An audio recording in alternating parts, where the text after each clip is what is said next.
Hello Tchigou, c'est Sam du blog samledrama.fr. Alors aujourd'hui je vous retrouve dans mon nouveau décor. Alors j'ai pas encore fini de tout faire, mais comme vous pouvez voir, il y a plein de petites choses nouvelles qui sont apparues. Ici aussi. Aujourd'hui je vous retrouve pour vous parler d'un drama coréen, mais pas n'importe quel drama coréen puisqu'il s'agit de mon tout dernier coup de cœur.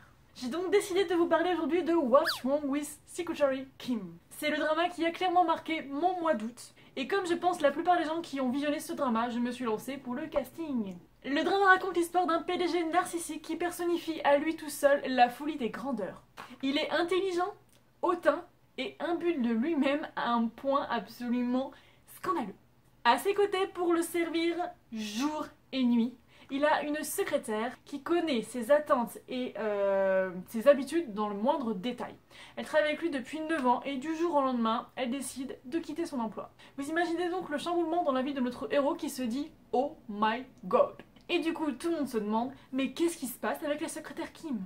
La très grande force de ce drama, ce sont ses personnages. Aussi bien les protagonistes que les personnages secondaires, tous, absolument tous, je les ai aimés, j'ai adoré les découvrir, j'ai adoré suivre leurs petites aventures et je pense que c'est vraiment la force du drama. Et je trouve ça vraiment incroyable d'apprécier autant des personnages, de se fondre tellement. J'avais tellement l'impression de faire partie de la bande, j'avais tellement le sentiment de les connaître pour de vrai, comme des potes, enfin c'était juste génial.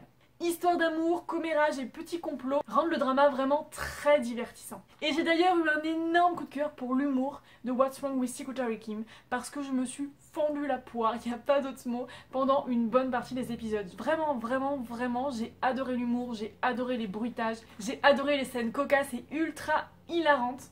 Et quand j'étais pas en train de pouffer de rire, j'étais en train de piailler devant la mignonnerie des personnages. Et quand j'étais pas en train de pouffer de rire ni de piailler devant la mignonnerie des personnages, j'étais en train de pleurer. Parce que oui, le drama a aussi un petit côté dramatique.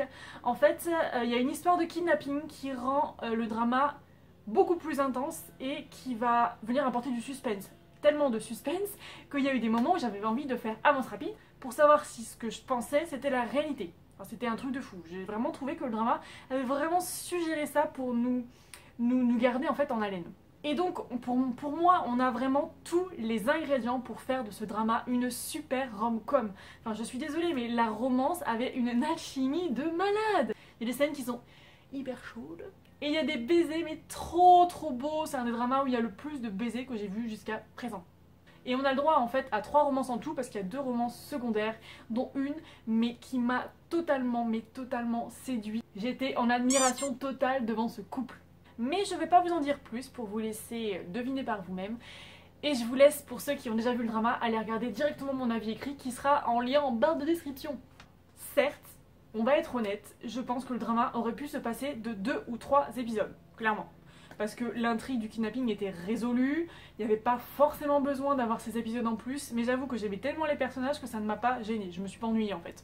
Également, je trouve que l'OST est pas terrible, franchement pour un drama de cette envergure, j'ai pas vraiment retenu de chanson, ou alors juste une seule, et je trouve ça un petit peu dommage, je sais pas ce que vous en avez pensé. Mais bon, pour moi, certes, c'est pas le scénario de l'année, ni le drama le plus original, mais la réalisation est de qualité. L'alchimie est palpable, les personnages sont hyper attachés, l'humour est complètement tordant. Et c'est tout ce que je demandais, c'est tout ce que je demandais en me lançant dans ce drama. Donc pour moi c'est vraiment pari réussi, je vous conseille vraiment What's Wrong with Secretary Kim pour toutes ces raisons. Parce que j'ai passé un tellement bon moment devant et que c'est vraiment le genre de drama que j'aime regarder pour juste me faire plaisir. Et voilà, c'est tout pour moi, n'hésitez pas à me dire en commentaire si vous avez aimé ou non le drama et pourquoi. Et moi je vous fais plein de bisous, je vous dis à très vite pour une prochaine vidéo. Salut, popo, bye bye.